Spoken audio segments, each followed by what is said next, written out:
Good morning. Good morning. One more time, good morning. I know it's early. I know we get up early at home, but being somewhere by 7:30 now, that's early. So we appreciate all of you being here this morning. Welcome to VICA's 36th Annual Business Forecast Conference. My name is Lupita Sanchez Conejo, and I'm chairman of the board of VICA. And I also get to work for AT&T during the day. Let's acknowledge our presenting sponsor of this year's Business Forecast Conference, Wells Fargo.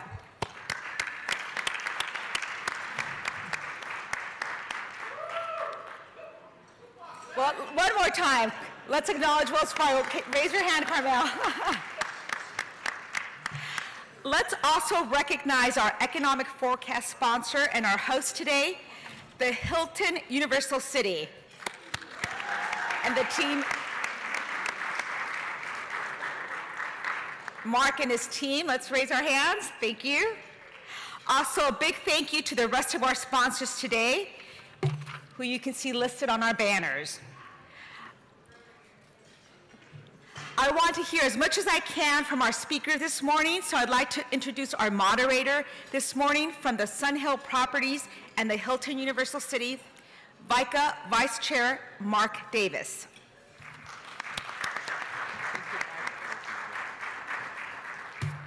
Thank you, Lupita. Well, welcome to our house. You know, my mother always told me the brightest in the class are early, so you guys are in for a treat. I think you have a better chance of making money this year by being here to listen to these experts this morning. So Hilton Universal is proud once again to host this premier event for VICA Business Forecast Conference. First and foremost, I wanted to give a shout out to our professional cast of stars, my table, Chef Eddie Lucas and his team, our event team, our planning folks, the VICA staff who worked tirelessly last night to prepare and get ready for you, and the heart of the house team who makes it happen behind the scenes. Thank you for your hard work. We appreciate your leadership. Are you enjoying breakfast? Okay, all right, thank you. Welcome, friends and neighbors of the San Fernando Valley business community. We are delighted to have you present at the Valley largest hotel, and yes, soon to be larger. I know you've heard me say it many times, but we truly are very close to making this happen. We've never been closer to executing our long-awaited expansion of our 395 more rooms out here in front of the hotel, our rooftop pool, a restaurant venue, and a lovely full-service private limited membership and hotel guest spa and other compliments. And yes, more parking. Our project has completed the public hearing and planning commission process. We have their recommendation. We also have the approval of CD4 Nitharama, our councilwoman. We're so proud of her endorsement. And next step is the Plum Committee, followed by the full City Council approval of the full CEQA entitlement process. Planning to break ground in mid-25, hoping to be open by fall of 27, and ready for the 2028 Olympics. The world is coming, and we're trying to be ready. Only 7 years and $18 million later, this is happening. Why does it take so much time and so much money in LA? I've never figured that out, but we're almost there. Now for a commercial break that I owe our marketing team. We are once again having Holiday on the Hills right here at the Hilton Universal. Our grand opening will be Saturday, November the 30th at 5 o'clock to 8. It will be featuring ice skating performance by the cast of Wicked Broadway musical and the LA Ice Theater. You can go to www.holidays, be sure holidaysonthehill.com, and read all about it. And there's information out there at our booth. The sponsors are the Hilton Los Angeles Universal City, KUSC Classical California, Wicked, 5 on the Hill, our outdoor venue. If you haven't tried it, you should. Cafe Sierra and Sun Hill Properties Incorporated. So we hope to see you there.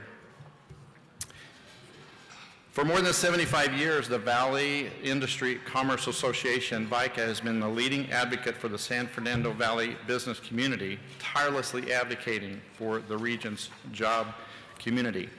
Since 1988, VICA's Business Forecast Conference has brought leaders from across the business, political, and nonprofit communities to work through the challenges and the opportunities of the San Fernando Valley, and boy, do we have a few. VICA's Business Forecast Conference is one of the premier events of Southern California region with the best economists available. By bringing together the knowledgeable economists, business leaders are given information to help prepare them for what is in the future and what the future holds.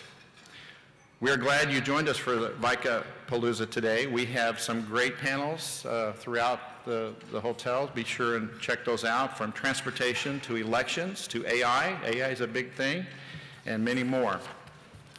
The questions many of us have which direction the economy going? These guys know, so they're here to tell you about it this morning. Our speakers have prepared some important information for us, and we hope to have time for some QA at the end to let you ask some questions. So without further ado, I want to introduce our economists this morning. First presenter will be Mr. Bill Dolan, California Regional Investment Director with U.S. Bank. Welcome, Bill.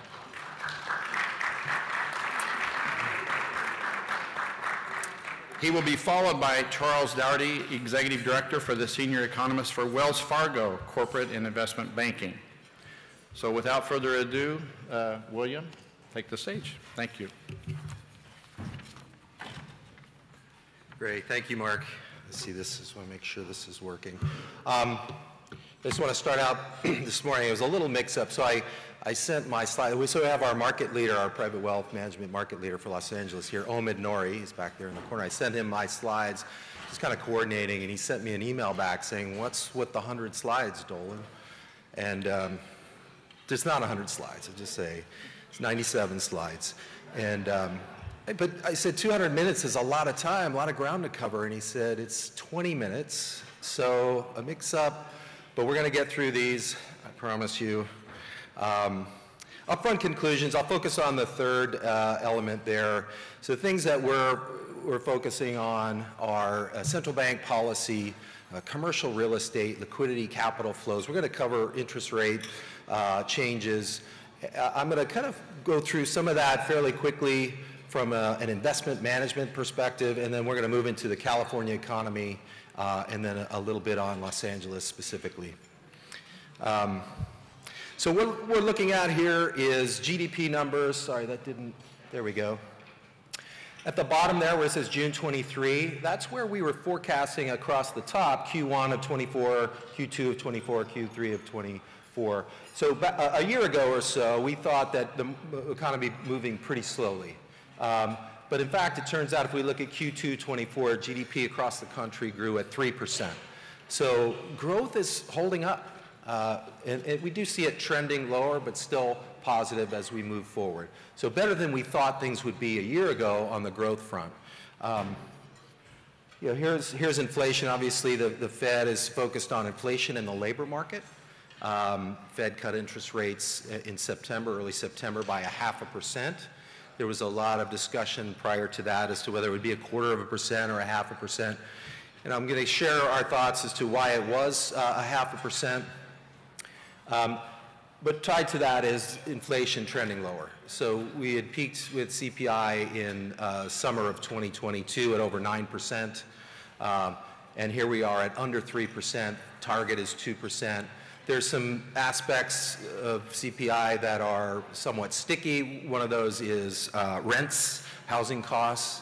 Those aren't spot rents, they're in-place rents, so they tend to lag the data, and rents are still growing at a higher rate than much of the rest of the prices. This is the dot plot. The Fed projects where they think interest rates will be going forward. We're now at 4.9% after the 50 basis point cut in September. It would have likely cut at the July meeting had they had the July jobs data at that time. July jobs data came in quite poorly. And I think the Fed is its mandate, first of all, is making sure that employment is healthy and that prices are in check and we're not inflating too much. The jobs data had been deteriorating. Growth is fine. And then August data still not looking so good, prompting the Fed to lower interest rates by 0.5 point instead of 1/4 point. And we think they're going to lower at the next 2 meetings as well, although the most recent jobs data looked a little better. And you think about what's driving growth really is that top 50% of earners. And what's driving unemployment is that lower 50% of earners, and that's the Fed's mandate. So that, those high prices and that higher unemployment really impacting that segment of our population more directly, and that's why we think the Fed is going to keep going. But the dots there are showing what the Fed is projecting their interest rate cuts will be, ultimately leading to what's called a neutral rate, which is the Fed funds rate that doesn't stimulate growth and it doesn't constrain growth. It's where the economy is moving where they believe it should be at a healthy rate, and so they're being neutral. There's debate as to what that number is, but it's certainly below 4%, so we do think that the Fed is going to continue to lower interest rates. Those other lines are the markets, the futures markets, trading securities based on where the market thinks interest rates will be. And if you go back to July, we were pretty well in lockstep there. Markets thinking the Fed's going to have to move faster than the Fed necessarily is saying. So consumers driving our economy, and I'm going to kind of move through because I know Charlie's going to cover some of this as well, so I'm going to go into California pretty shortly. What we're looking at here is liquidity, excess liquidity or savings that consumers had to be able to meet those high prices we saw and those high borrowing costs that we still have.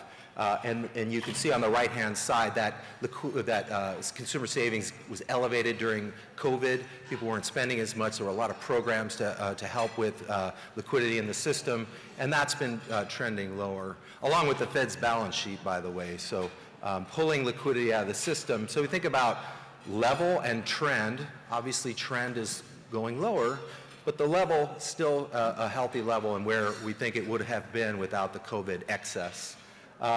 This is an interesting stat. I'm going to move into California. So this is showing the impact of high interest rates on the stock market, which is the left-hand set of data, and then households on the right. And so you think about the Magnificent Seven. Have you heard that term? Those big 7 stocks in the S&P 500. Think NVIDIA, Apple, Amazon, Meta.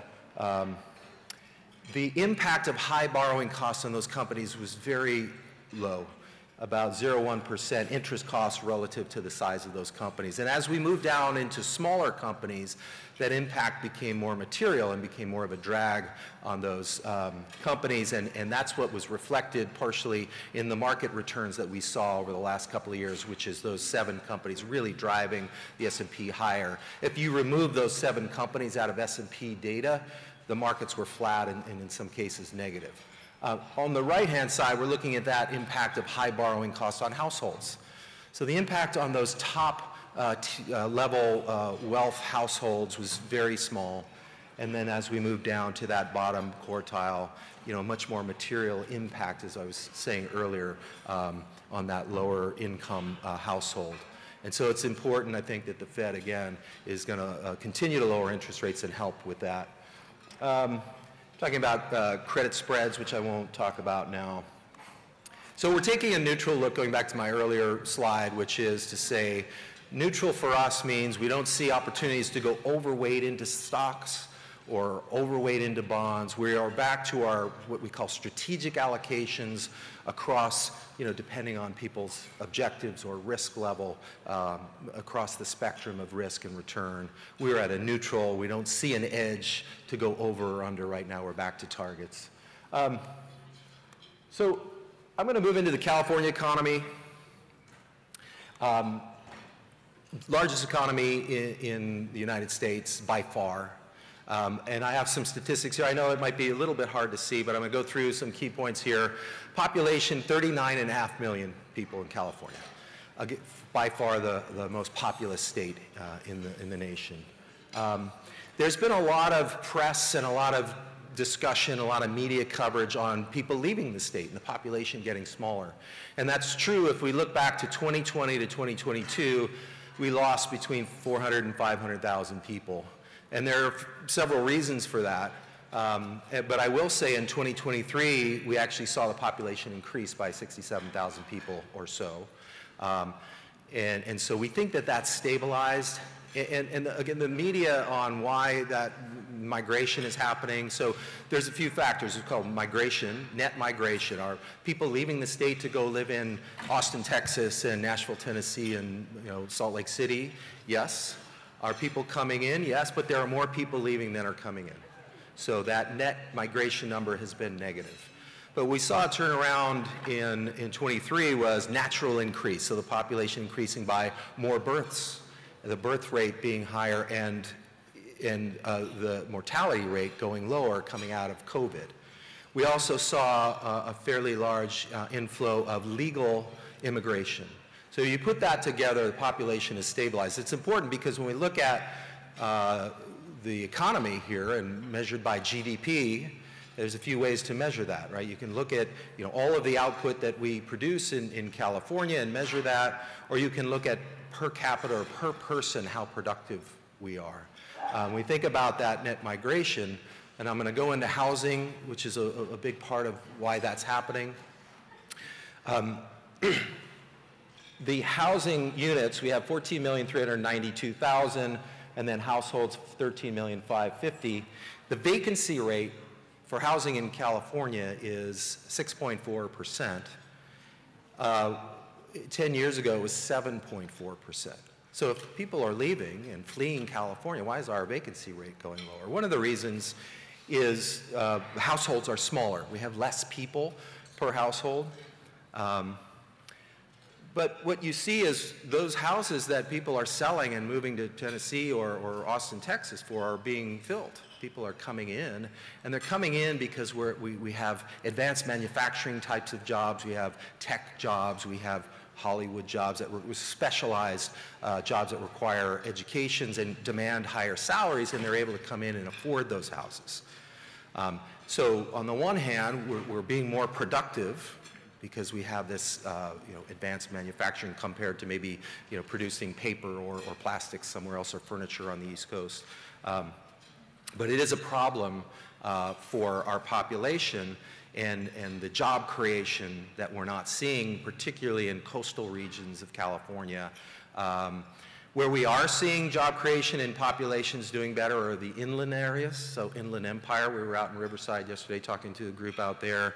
If you go back up north, a place like Stockton or Sacramento, lower cost of living, more ability to bring housing online, and that's helping with creating jobs. Income level, median household income, $91,500. The national number is around 80,100. So even if you control for our higher cost of living, which I'm going to get to, we're still doing better by about 5% than the nation in terms of household incomes. Race and ethnicity, we have about 40% of our California population is Latino or Latinx. And so I think many of us feel that that's a real benefit to our certainly our workforce and to the benefits we get culturally with that. The other data points are right on line, education with the rest of the country, 37% bachelor's degree or higher, employment rate 60%, similar to the rest of the country, and about 1 million small businesses in California. And that's most of the businesses. It's 98% of our businesses are small businesses in California. I'll touch on some of Los Angeles data on that briefly. But a real difference between California and the rest of the country, when we look at the job breakdown, the sectors, is information technology, tech jobs. We have about double the rest of the country in the number of tech jobs we have here. So the GDP in California this most recent quarter grew at 2.8%, and if you remember my earlier slide, nationally it was 3%. So we're trailing the rest of the country in terms of growth in the most recent data. Normally we lead the country with GDP, we're above. Some of the reasons for that is we have a younger population here, and so some of the unemployment we see is in those entry-level jobs or tourism and hospitality. We've also seen a lot of job cuts with tech companies.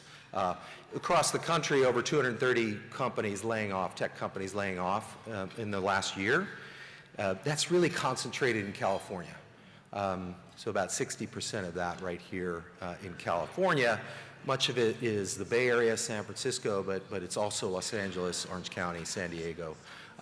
We think that's going to turn around. There's a tremendous amount of investment happening in AI in particular right now. And if you're going to be in AI, you're going to be in California. You're probably going to be in San Francisco.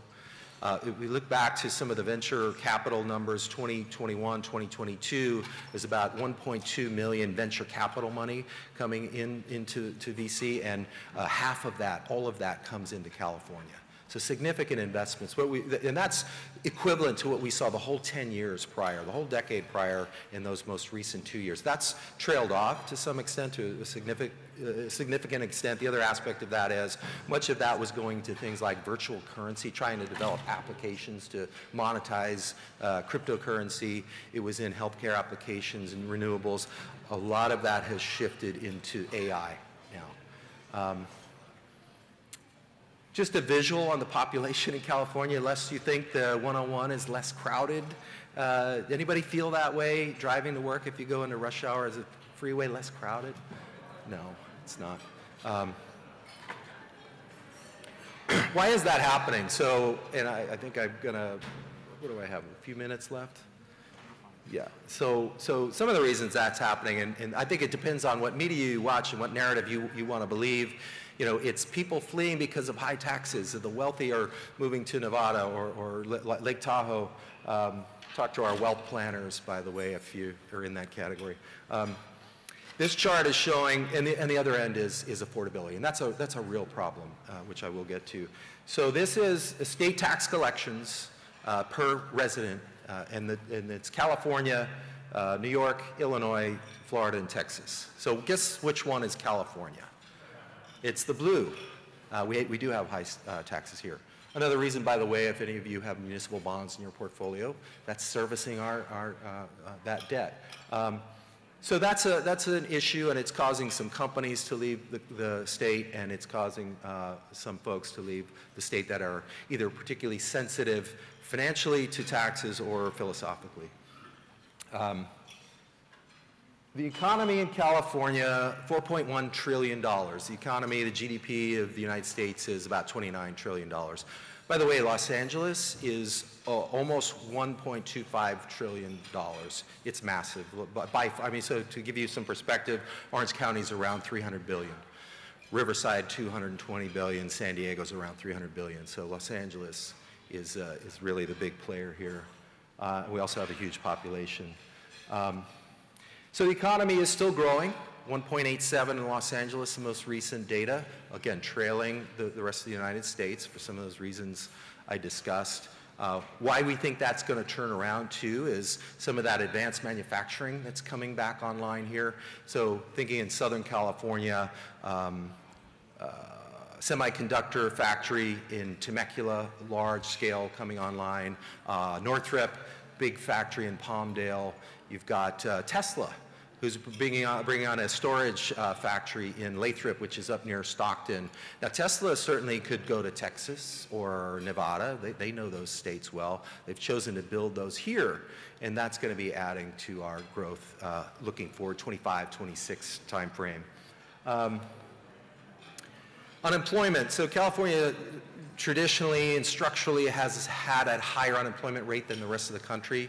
This is 5.3, is that 5.3? And the country at 4.2 now. Again, that younger population, more of the work in hospitality.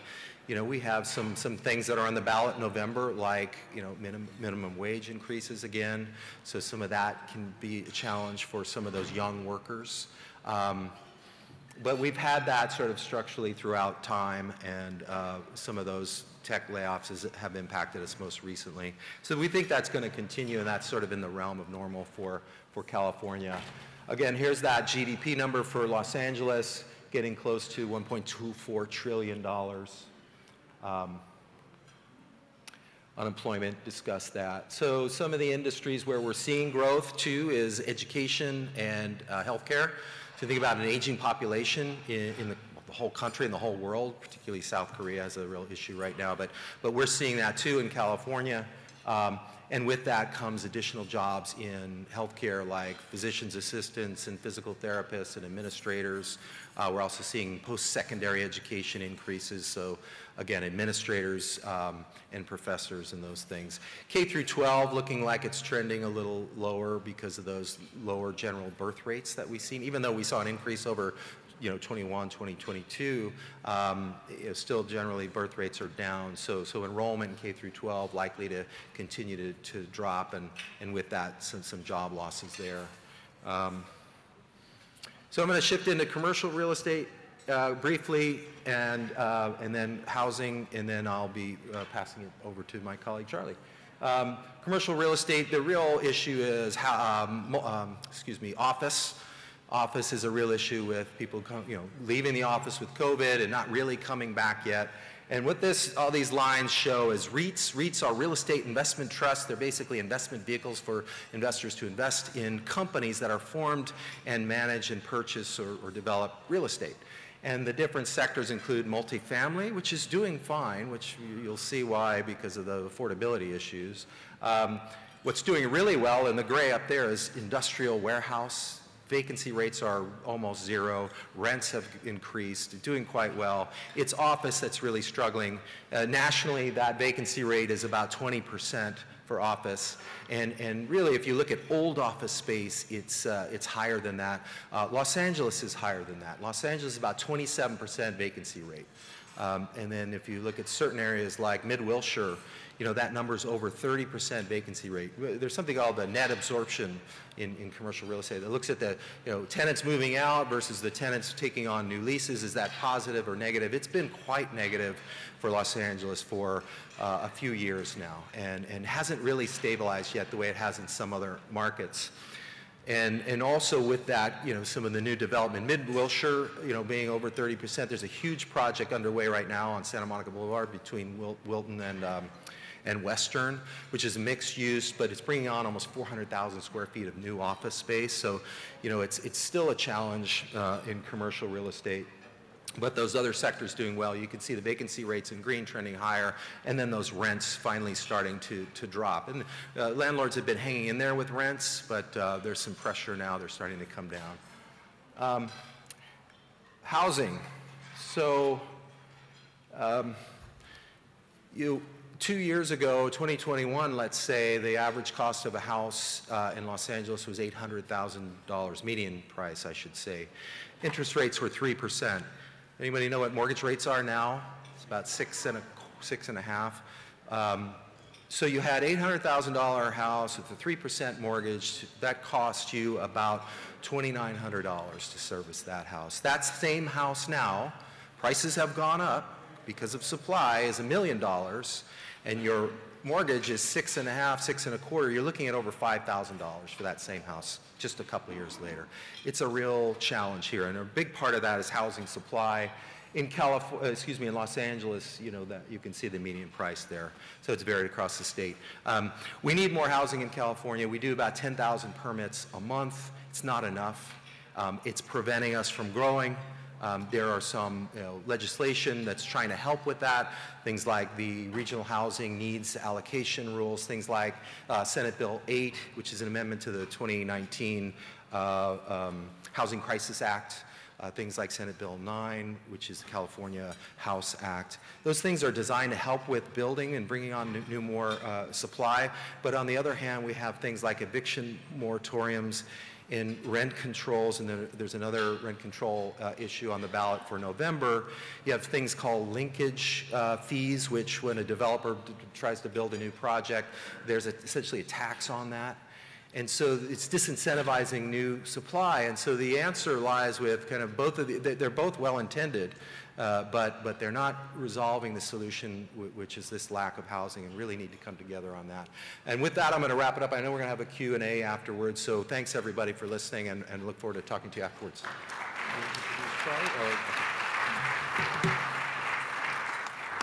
Thank you, Bill. Appreciate it. Charles?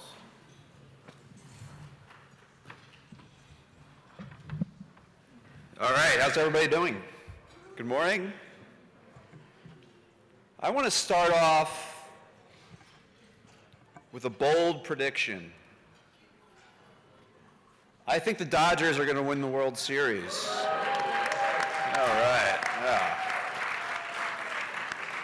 Looking pretty good. Knock on wood.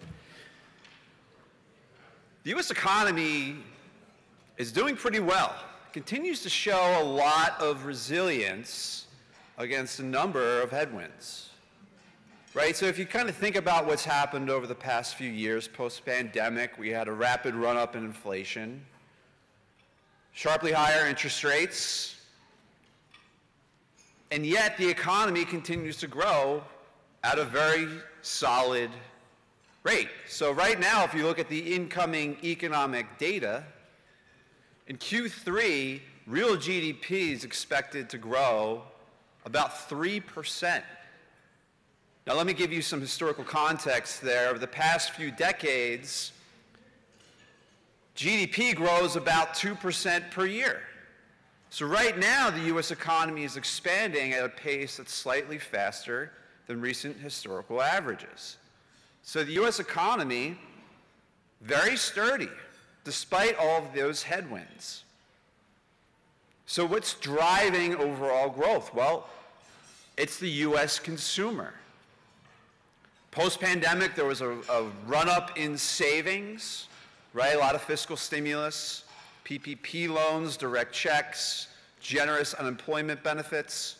Overall, there was a really big stockpile of savings that were accumulated among households. That helped consumers continue to spend despite prices rising faster than at any point we've seen over the past 40 years. But consumers have continued to go out there and spend. And remember, consumer spending is about 2/3 of the overall U.S. economy. As the consumer goes, so goes the rest of the economy 9 times out of 10. So very important to understand what's going on with the consumer. And so what's been happening more recently is that savings have come down, but we still have a strong economy, solid labor market, income growth is positive, inflation pressures are diminishing, and consumers are still out there spending. Now, we recently got some even more positive news on the consumer, right? So the bottom left-hand chart just shows what we call the saving rate. Saving rate, very strong post-pandemic, declined rapidly, and got to where we thought was a very low level. But recent revisions actually put the saving rate a little bit higher. So what this essentially means is that households are on a little bit more secure footing than we initially thought. So again, consumer spending is driving that sturdy pace of economic growth. And with households being on firm ground, that implies that consumers will continue to spend at a pretty solid rate. Now, there are some sectors of the economy that haven't fared as well as the consumer sector. Bill mentioned a few of them. Housing, commercial real estate, really hit hard by higher interest rates. The manufacturing sector is also in that category. So if you look at this chart, and I'll explain this chart, if you're below 50 on this chart, that means you're in contraction territory. So that red line shows the ISM Manufacturing Index, essentially showing that the manufacturing industry has been contracting for the better part of the past 2 years, basically ever since the Fed started raising interest rates. But look at that top line, that blue line. That's activity in the services sector. Activity in the services sector has mostly been above 50, meaning expanding, for the past few years. So that's essentially what's been happening in the economy. Consumer spending, strong, but there's been a shift in the underlying dynamics of spending. After the pandemic, a lot of services were cut off. A lot of pent-up demand for services accumulated. Now, as the effects of the pandemic subside, a lot of that pent-up demand for services is still being unleashed. So if you're looking for reasons on why the consumer has been as resilient as it has, I think this chart explains that. So the economy is doing well, expanding at a sturdy rate, got a strong labor market that, yeah, maybe it's softening up a little bit, but remaining strong. Inflation is easing. But look at this chart. It doesn't quite feel like the economy is doing as well as it is, does it? What this chart shows are two measures of sentiment in the economy: small business sentiment and consumer sentiment. Both remain pretty low. In fact, if you showed me this chart, only this chart, and asked me how is the economy doing based on these measures, I would say the economy's in a recession. But we're not. We're growing at a roughly 3% rate, and unemployment is low. So what's happening here? Why do small businesses, why do consumers still feel relatively down about the economy? I think it's all about inflation. Inflation has moderated significantly over the past few years, right? At one point, the CPI was over 9. Now it's below 3, right around 2.5%. But inflation just measures the rate of change in prices. So prices are still rising by over 2%. Consumers and businesses are still dealing with the cumulative impact of prices rising over 20% over the past few years. So yes, inflation is moderating, which is very encouraging, but prices are still significantly higher than where they were in 2019.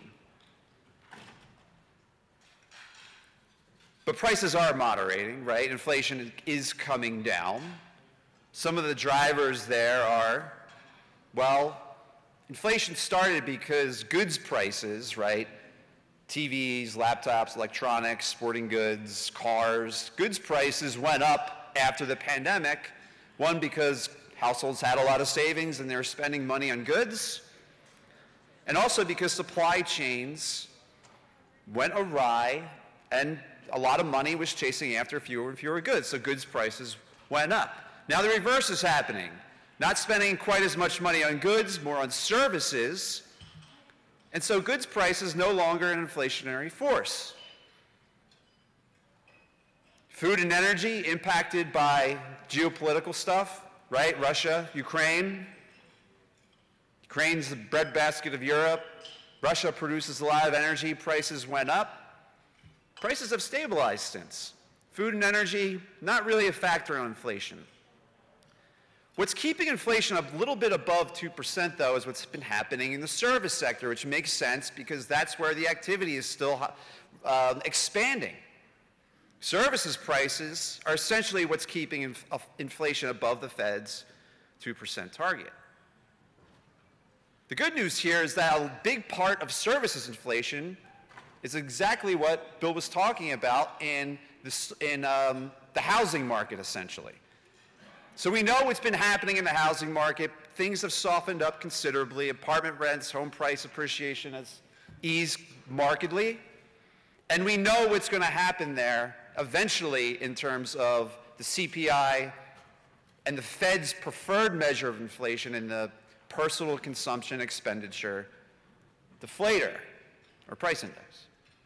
All that to say, inflation's a little bit above 2%, but we have a lot of confidence that inflation will come back down to the Fed's target of 2%.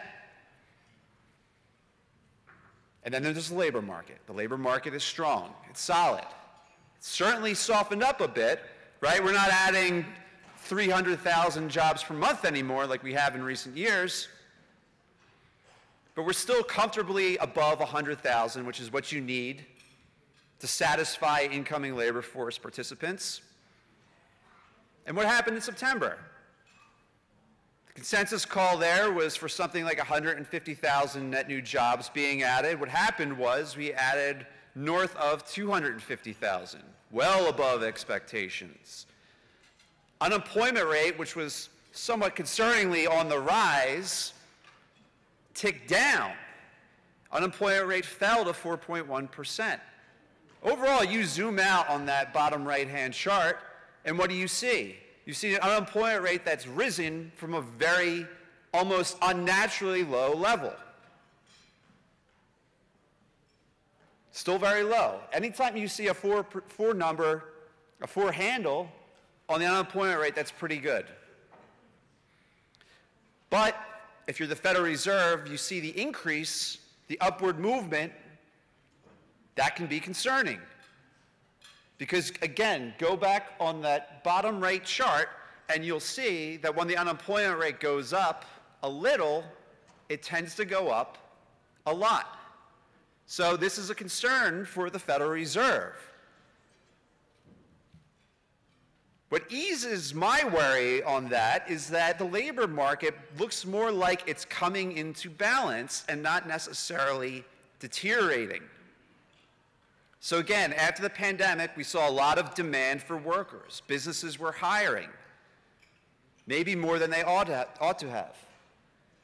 Bottom left just shows the number of job openings that were out there in the economy. At one point, there was 2 job openings for every unemployed person. So 2 jobs for every person looking for one. Now that's right-sized a little bit.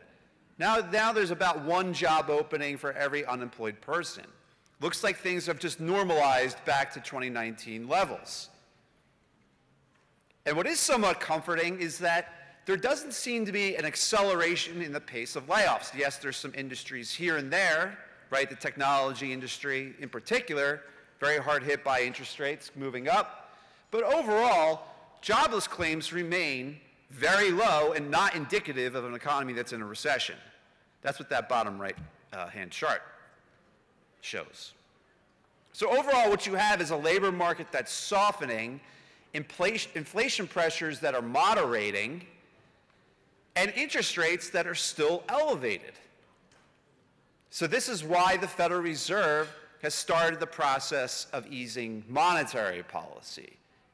Inflation looks like it's, on the path back to 2%. Labor market remains strong, unemployment's low, but the longer interest rates remain where they are, the higher the likelihood that we do get a recession or a contraction. And we do see a labor market that experiences a lot of layoffs and deteriorates in a nonlinear way. So the Fed moved by 50 basis points in September, but the Fed's got to get rates significantly lower. Neutral. Where is that? Right around 3%. So essentially, you got to go from a little bit above 5 all the way to 3 in a relatively short amount of time. That's why we're expecting the Fed to go by 25 in November, 25 in December, and about 125 basis points spread over the course of next year. The Fed's easing monetary policy, and eventually, as the Fed brings down interest rates, that should help support growth over the next few years, especially in those hard-hit sectors like housing, commercial real estate, and manufacturing.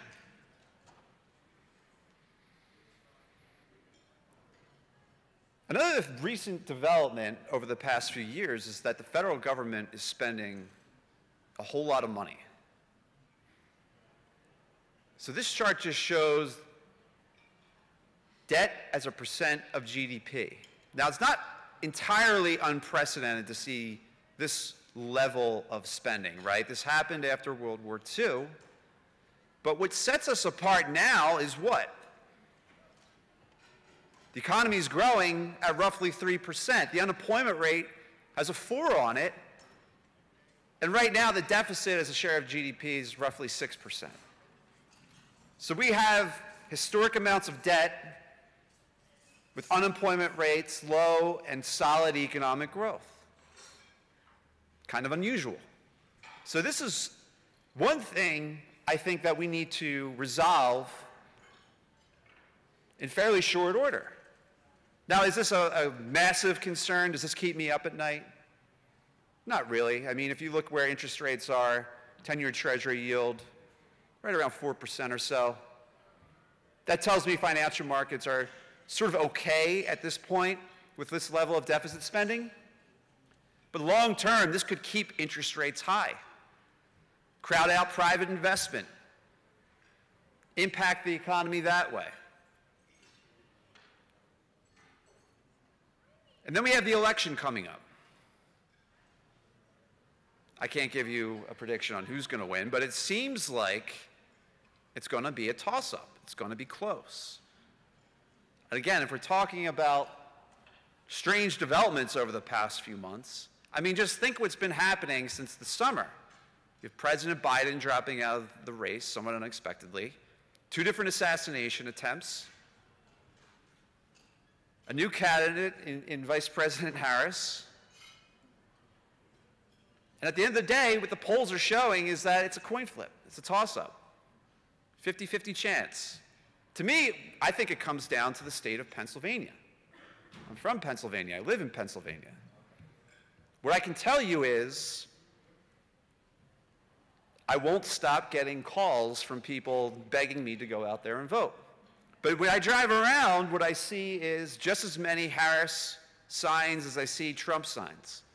It's going to be very close. From an economic standpoint, there will be a lot of implications. One, in the near term, I think what you're seeing in the bond market currently, right?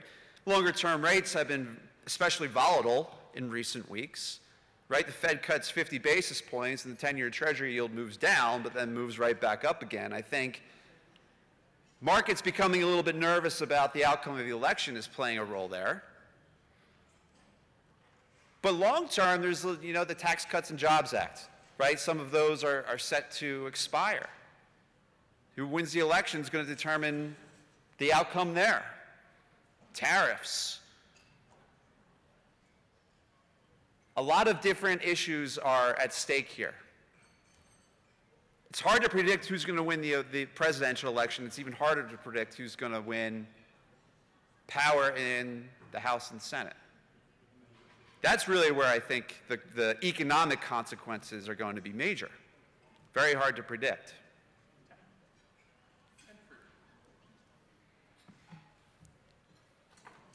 We already talked a little bit about the California economy, but I thought I'd offer a few comments as well. California economy is doing relatively okay. There was some concern over the past year that things were starting to slow down in a meaningful way, right? The unemployment rate across the state did increase. But what happened was it stopped increasing, kind of leveled off. And if you think about all the challenges the state has experienced recently, right? The pandemic, center of the supply chain fiasco, right? The port of LA, Long Beach. Remember all those ships there? You got a strike in Hollywood. Wildfires. A lot of challenges. People leaving. But at the end of the day, the unemployment rate is still pretty low. Dealing with all of these challenges in a relatively good way. Yeah, it's increased a little bit and remains above the national average, but things are sort of moving along at a fairly steady pace. Clearly, there's some challenges for the state, right? In terms of population, people are leaving, but not as much as they once were. I'm a long-term optimist about the state of California. I think there's just so many assets the state has that's going to promote growth over the long run. I mean, aside from the natural amenities, right, you've got the ocean, the mountains, the desert, all within hours of drive. But you have all of these different and unique economies that really drive overall economic growth, not just in the state, but in the nation. I look at the state of California, and I see San Francisco. San Francisco, to me, is the brain of the United States economy. New York City, that's the wallet. Texas, that's the feet. Los Angeles, that's the heart. It's no accident that 40% of the stuff everybody buys in the United States comes through the port of LA and moves throughout the country. The Los Angeles economy is vital to the United States of America. So yes, there's some challenges, right? Housing affordability, which we talked about a little bit. High home prices make it really hard for first-time buyers to purchase a residence. But it also tells you that people want to live and work in California more so than just about anywhere else in the world. So yes, challenges will be there. There's certainly more coming down the road. But to me, the challenges that California are going to be facing are certainly not insurmountable. So I'm going to leave it right there. Thank you very much. And we'll pass it back to Mark.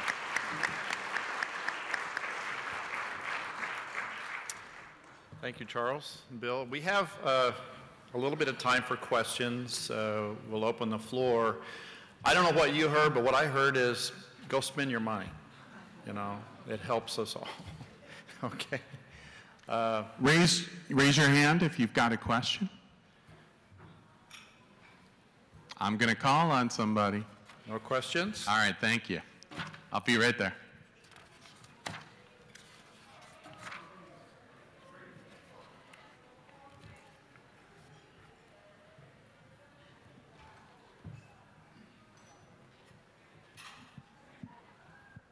Charles, you mentioned the national debt briefly. It's gone from, I think, 26 trillion to 35 trillion now in the past 4 years. And the prior time we were ever that high as a percentage of GDP was World War II, which, of course, that was an extraordinary event. Other than the COVID spending, I don't see why we're at that high a level, and it really seems to me that's a serious problem. That we're going to have huge inflation. Something bad's going to happen. Yeah, and we did have huge inflation, right? And I think it's hard to ignore the run-up in federal spending as one of the drivers of inflation.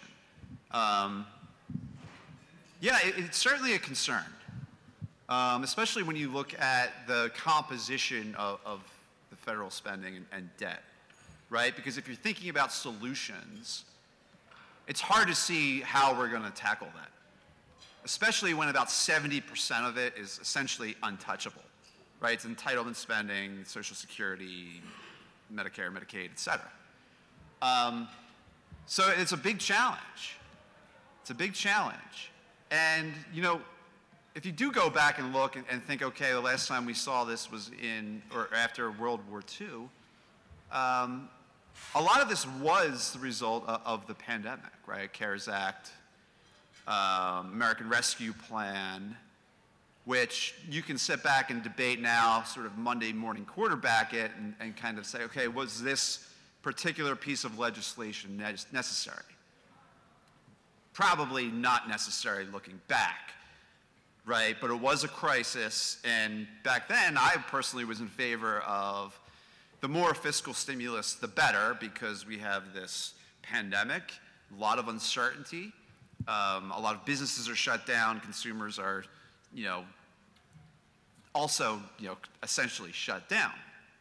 But looking back, we spent about $6 trillion on a $2 or $3 trillion problem. Again, Monday morning quarterback. Hard to kind of do that math and estimate the impacts in real time. And then you can kind of debate, okay, well, what about the Infrastructure and Jobs Act and the CHIPS and Science Act and the Inflation Reduction Act? So these were other pieces of recent legislation that got passed and are now law, and they're smaller in terms of number, but overall represent a lot of spending. And I would say you know, that spending is probably productive and necessary, right? So if you think about what the Infrastructure and Jobs Act, that was passed in 2022, and we haven't even seen the spending associated with that. That's going to support construction for roads, bridges, airports, a whole bunch of stuff that will rejuvenate and make our infrastructure more productive, right? So I think that's a long-term plus.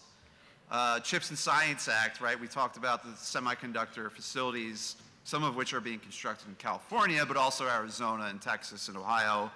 And these are massive facilities that are supporting a lot of jobs. So I think the reshoring of some of these supply chains, I think long run is a net positive as well. Yeah. So all that to say, you look at that scary number and you kind of parse out which, where you would kind of reduce it. But some of that, I think, is adding to the productive capacity of the overall economy. And so I am kind of, supportive of it. Thank you. Bill, do you have anything to add to the question? What's your perspective? Yeah, I mean, I think there's a lot of different people who have different opinions as to what that, level is. Austerity sets in at some point, crowding out, of other growth elements of the economy with government spending happens at a certain level. I don't think we're there. Bond market's not saying we're there yet. Yeah, so I mean, just like with all things, economics, you think about where interest rates are now, for example, the Fed funds rate still sitting close to 5%, it was 5.25% a little while ago. That's great for savers, not great for a family who wants to buy a house or a business that wants to reinvest. And so I think, those spending programs, you just got to have a lot of disagreement as to what's the appropriate level. But I don't think we're there yet with austerity concerns. I do, we know that servicing that debt gets a little bit easier as interest rates come down. That's been a challenge as interest rates went up. Most of that debt that was issued was shorter term in nature, so I think that's okay. But yeah, no, clearly a serious problem as you look forward. It has to be addressed. Thank you. All right. We have time for at least one more question. Quick question. Are there any statistics available for what the economic impact of FIFA and the Olympics coming to our economy? Do you know what that's going to look like for us? We haven't done a study on that. I've done some research on that. UC Riverside has a really good study on the Olympics. FIFA is expected to, so FIFA is going to be here in Los Angeles, also in the Bay Area. It should be a boost to the economy, somewhere in the range of $1 billion, I think are the estimates. You're thinking about service jobs, hotels, hospitalities, restaurants, those types of things. The Olympics should be a significant boost to activity. Some major projects happening with infrastructure to facilitate the 2028 Olympics, and I think Los Angeles has the benefit of having done this before in 1984. I think it's following the London 2012 model in that a lot of these projects are to enhance existing infrastructure. So for example, the Sepulveda Pass, the Metro project, $14 billion project. Huge project that will help with the Olympics, but help with the economy more long-term. And I think a lot of those infrastructure projects are done with that in mind. So it should be a significant boost to wages, jobs, and hopefully it will be a long-term boost. Other questions? Right, sorry. Sorry, Mark, I think you were going to say something. No, I was just going to ask Charles if he had a comment on that. The comment Bill made about the hospitality in the LA Olympics, we've had some reconnaissance go to Paris, and frankly, the news coming back was they didn't do so well, and even the businesses did not hit their projections. So we're studying that to make sure that we can correct those issues and try to benefit together. So we're studying, we have some time. But the news from over there is it wasn't so great in the business world. Yeah, and I reference 2012 London was a bit different. Think about even Beijing, especially those major projects that they were building that really had no life and sustainability afterwards. And I think that so Paris had some experience of that. And I think what are the estimates of tourism increasing during those? And the other thing is FIFA is about a 2-week well, not even 2 weeks, it's 8 days, and the Olympics is going to be, a month-long project. So what are the expectations in terms of tourism coming in? Well, we need 2,000 more rooms than we have right now, is what we're being told. There are some hotel projects that are in the pipeline to be built, but there are some barriers to that.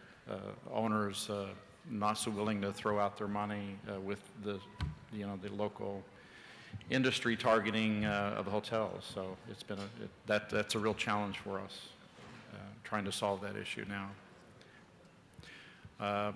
I think vote. You've heard it, but your voice needs to be heard. So go out and vote your conviction. Be sure you do your homework. If you want things to be different or better, your vote can make that happen.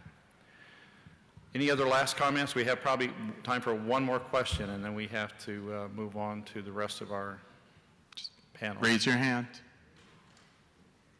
Any Hollywood people out here in the industry? Screenwriters, production folks? All right. That's an industry that's changing as well. So AI is changing that industry as much as it is some of the other aspects. So you have Local 399 here in North Hollywood, the Teamsters Union, really concerned with automated drivers, taking jobs there. But there's also real promise for additional jobs in other areas. So just something that we're focused on. All right, thank you very much. Let's give a big round for our economists. Thank you so much.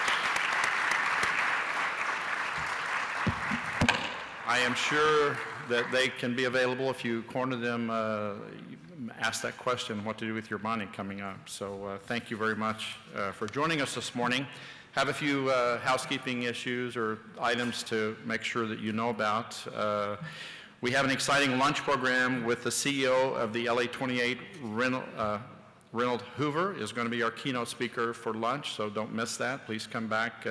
Begins at 1 p.m. Most importantly, remember to complete your bingo card. It has to be complete to be in the raffle for the 4 items that will be given away on that. The round-trip airlines tickets from Southwest Airlines, a $125 gift card from the yard at the Garland. The front yard, excuse me, at the Garland, jewelry from Kendra Scott, and a signed football from the LA Rams. That would be nice to have. So I know some of you already started getting your bingo stickers, but make sure and make it around to all the vendors that are there, the exhibitors, so that you get your card full. And there have been some that they've been here since 6 this morning, so be sure and stop by and say hello to them and get your stickers. We also have another raffle at lunch for anyone that dropped their business card in the bowl at registration. If you haven't, please go by and do that. There is a $100 Amazon gift card, $50 DoorDash gift code, a Casa Mate tequila, and 2 gift certificates from your very own Hilton Seafood Buffet. You don't want to miss that. One more time, let's give a round of applause to the economists. Thank you, gentlemen, for being here. Again, thank you to all of our sponsors, the Hilton Universal for the proud sponsor being for the breakfast, and we really appreciate our sponsor, Wells Fargo, of the VICA Palooza event. Thank you so much.